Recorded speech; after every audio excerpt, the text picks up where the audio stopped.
Good morning बच्चों, कैसे हैं आप सब। कक्षा 9th की गणित की कक्षा में आपका स्वागत है। हम पढ़ रहे थे बच्चों बहुपद, और प्रश्नावली 2.5 जो है वो हमारी कंप्लीट ही लगभग होने वाली है। आज ये कंप्लीट हो जाएगी। ठीक है बच्चों, तो अब इस प्रश्नावली का हमें 14 नंबर का क्वेश्चन हल करना है। तो 14 नंबर क्वेश्चन हल करने से पहले बच्चों, कल हम लोगों ने क्वेश्चन नंबर 13 पढ़ा था, जो उसमें क्वेश्चन नंबर 13 में जो सवाल था वही एक तरह से कहा जाए सूत्र था। हमारा क्या फार्मूला उससे हमें निकल के आया था, उसी सवाल को जो है हम एक सूत्र की तरह क्वेश्चन नंबर 14 में लेकर चलेंगे। उसी पर आधारित है क्वेश्चन नंबर 14। तो पहले हमें उसका रिवीजन करना ज़रूरी है कि क्वेश्चन नंबर 13 क्या था हमारा। तो उसमें ये दिया हुआ था कि यदि x + y + z = 0 हो तो x³ + y³ + z³ बराबर क्या होता है, 3xyz होता है। ठीक है, तो ये इसको हम फार्मूले की तरह यूज़ करते हुए क्वेश्चन नंबर 14 जो है इसी पर आधारित है, ऐसे हल करेंगे। आइए देखते हैं क्वेश्चन नंबर 14 हमारा क्या कह रहा है। हाँ बच्चों, क्वेश्चन नंबर 14 के अनुसार वास्तव में घनों का परिकलन किए बिना निम्नलिखित में से प्रत्येक का मान ज्ञात कीजिए। ठीक है, इसके दो पार्ट दिए हुए हैं बच्चों, और हमें इनका मान ज्ञात करना है। तो पहला पार्ट लेके चल रहे हैं बच्चों। आइए देखते हैं क्या कह रहा है हमारा पहला पार्ट। -12 की घाते 3 + 7 की घाते 3 + 5 की घाते 3। ठीक है, तो इनका हमें जो है घनों का परिकलन नहीं करना है, बल्कि जो है हमें फार्मूला लगा करके जो है उस इन सब का मान ज्ञात करना है। तो चूंकि यहाँ पे दिया हुआ है, अब सबसे पहले जो है हमने बताया कि ये वाला फार्मूला यहाँ पर जो है वो लागू होगा। तो अब कैसे लागू होगा, यहाँ पर हम देखते हैं, यहाँ x y z।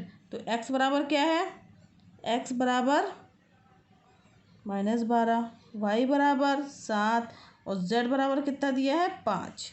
ठीक है, अब यहाँ पे x + y + z बराबर क्या आ रहा है हमारा, देखते हैं। x + y + z क्या प्राप्त होगा, -12 + 5 और -12 + 7। ठीक है, y की वैल्यू क्या है, 7, और यहाँ पे +5। 7 5 12, 12 - 12 यानी 0।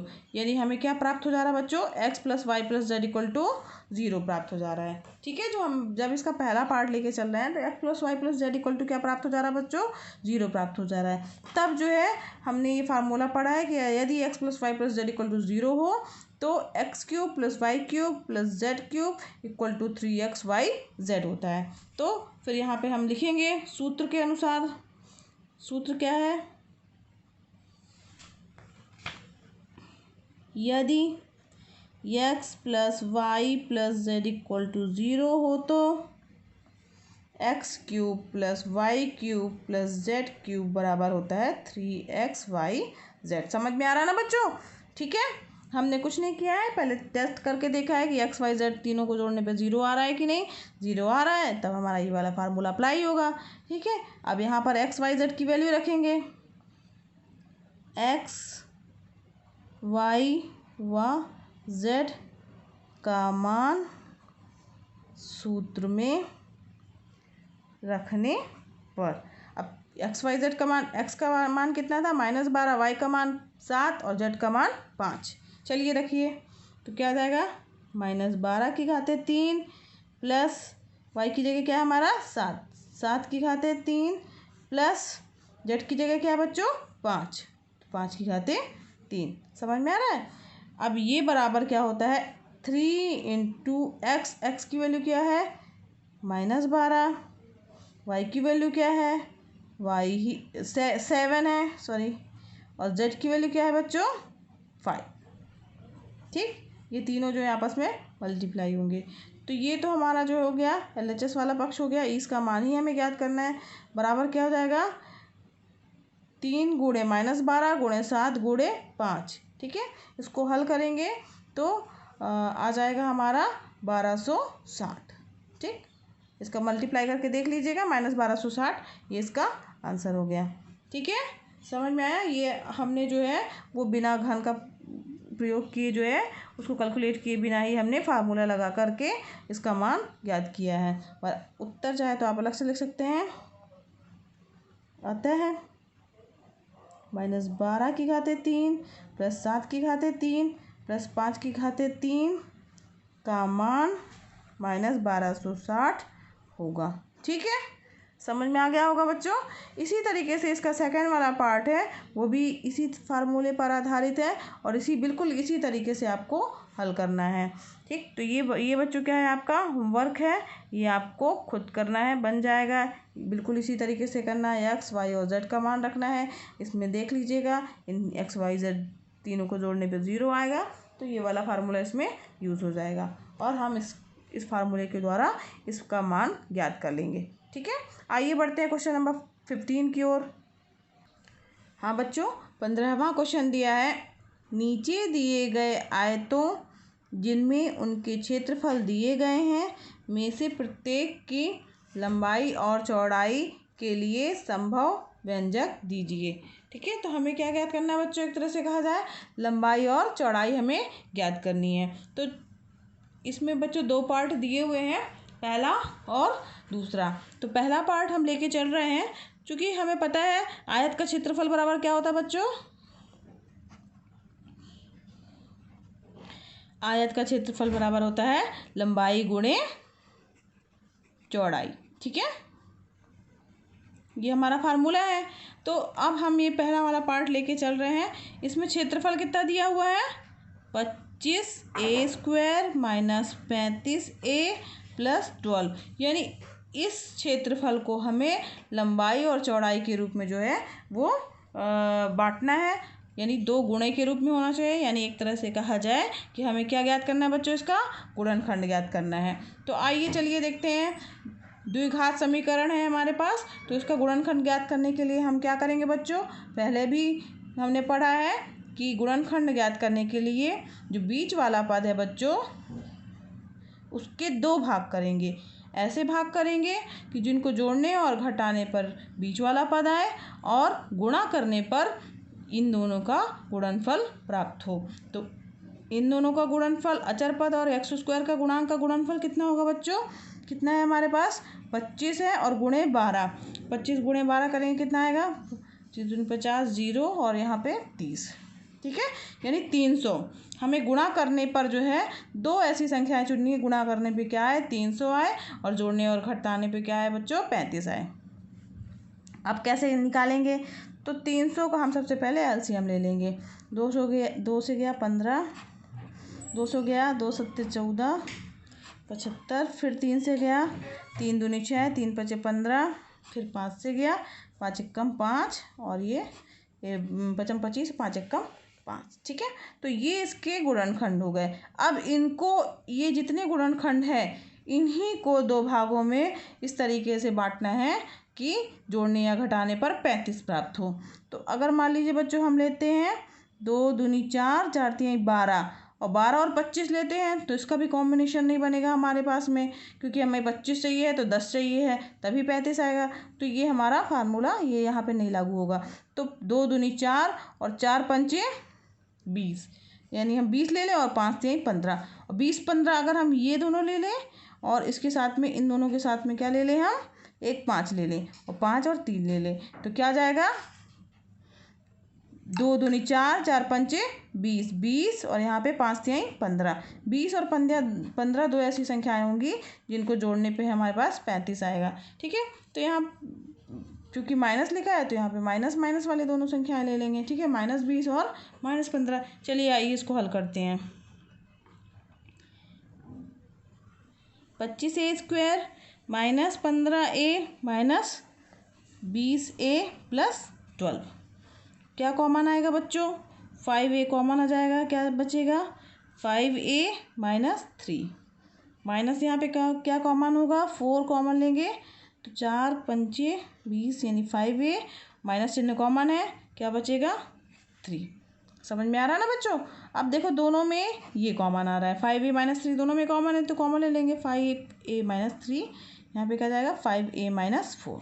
ठीक, अब यहाँ ध्यान दीजिए बच्चों, ये दोनों क्या है गुणा के रूप में हमें संख्याएं प्राप्त हुई हैं, यानी कि एक तरह से कहा जाए लंबाई और चौड़ाई के गुणनफल हमें प्राप्त हो गए हैं।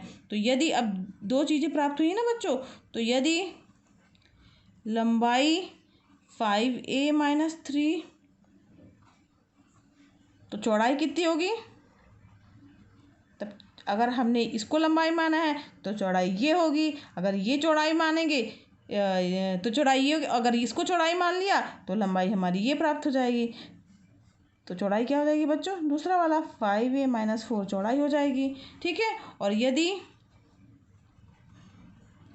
लंबाई दूसरा वाला पद यानी 5a-4 होगी, यहाँ a है ये, ठीक है, 5a-4 अगर है तो चौड़ाई हमारी क्या होगी बच्चों, ये वाली हो जाएगी। तो चौड़ाई बराबर 5a-3 होगी।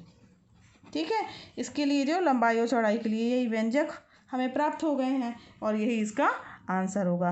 ठीक है, इसी तरीके से बच्चों सेम यही प्रोसीजर अपना करके ये सेकंड वाला पार्ट आपको हल करना है। ये पार्ट आपके लिए होमवर्क है, यही प्रक्रिया अपनाना है, इसके गुणनखंड करने हैं और गुणनखंड में एक लंबाई होगा तो दूसरा चौड़ाई होगा। ठीक है, चलिए आगे बढ़ते हैं क्वेश्चन नंबर 16 की ओर। बच्चों क्वेश्चन नंबर 16 कह रहा है घनाभों यानी क्यूबॉइड्स जिनके आयतन नीचे दिए गए हैं कि विमाओं के लिए संभव व्यंजक क्या है। तो उसकी विमाएं जो हैं विमाओं हैं, ठीक है, विमाओं के लिए संभव व्यंजक क्या है।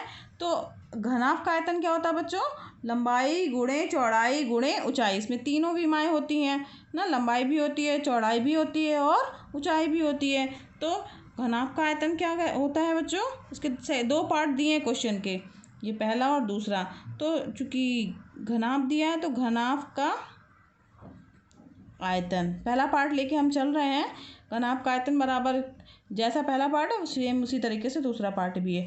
घनाभ का आयतन बराबर क्या होता है, लंबाई गुणे चौड़ाई और गुणे ऊंचाई, यानी तीनों चीज़ें जो हैं वो आपस में क्या होती हैं, गुणे के रूप में होती हैं। ठीक है बच्चों, तो लंबाई गुणे चौड़ाई गुणे ऊंचाई। अब यहाँ पर आयतन क्या दिया हुआ है हमारे पास में, ये दिया हुआ है, तो दिया है क्या, आयतन बराबर, आयतन कितना दिया हुआ है, घनाभ का आयतन क्या दिया हुआ है बच्चों, 3x² - 12x। अब यहाँ पर देखो कॉमन हो रहा है, कुछ कॉमन दिख रहा है, हाँ 3x दो है जो कॉमन दिख रहा है, तो 3x कॉमन ले लिया हमने, क्या बचा x - 4। ठीक है, अब यहाँ ध्यान दीजिए बच्चों, तीन चीज़ें हमारे पास गुणा के रूप में प्राप्त हो गई हैं, एक तो 3, एक तो x और एक x - 4, 3x x - 4, समझ में आ रहा है ना बच्चों। तो यानी इसकी तो जो तीन विमाएँ होंगी वो क्या हो सकती हैं, 3x और x - 4 होंगी। तो क्या लिखेंगे, अतः घनाभ के लिए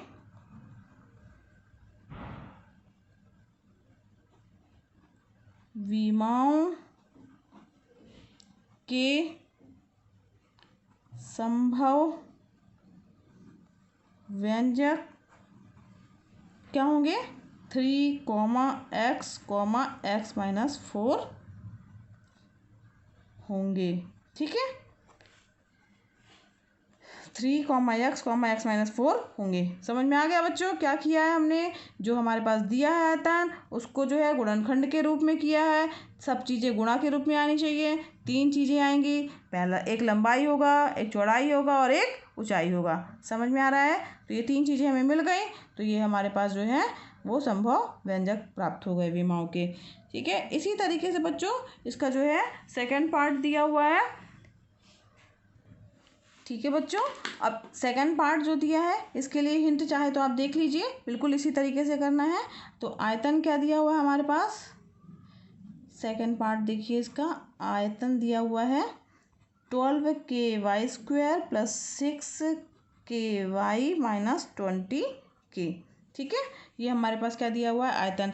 तब इसके लिए बच्चों क्या करेंगे, देखेंगे इसमें क्या कॉमन हो रहा है, 4k जो है सब में कॉमन आ जाएगा, क्या बचेगा यहाँ पे 3y² बचेगा प्लस 4 कॉमन ले लिया है, तो यहाँ पे क्या बचेगा बच्चों, यहाँ पे 6 नहीं है 8y है, 8ky है, प्रश्न में ही 8ky है, तो यहाँ पे बचेगा 2y और 5k। ठीक है, नहीं k कॉमन ले लिए तो -5 बचेगा। तो यहाँ पे क्या हमारे पास प्राप्त हुआ, 4k मिल गया और 3y² + 2y - 5, तो 4k और यहाँ पर 3y²। अब इस द्विघात समीकरण को आप गुणनखंड कर लेंगे तो 5 तिहाई 15, 15 को 2 भाग में तोड़ना है कि गुणा करने पे 15 आए और जोड़ने घटाने पे 2 आए। ठीक, तो क्या 5 और 3 में ही तोड़ेंगे, 5 और 3 कर देंगे, 5 3 15 हो जाएगा, 5 में से 3 घटाएंगे तो 2 आएगा। समझ में आ रहा है बच्चों? तो इसको इसी तरीके से 3 और 5 में तोड़ करके इसके गुणनखंड निकाल लेंगे तो दो चीज़ें यहाँ पे गुणा के रूप में आएंगी। तो इसके 3 पार्ट कौन कौन से हो जाएंगे, पहला पार्ट तो आपका हो जाएगा 4k आ जाएगा।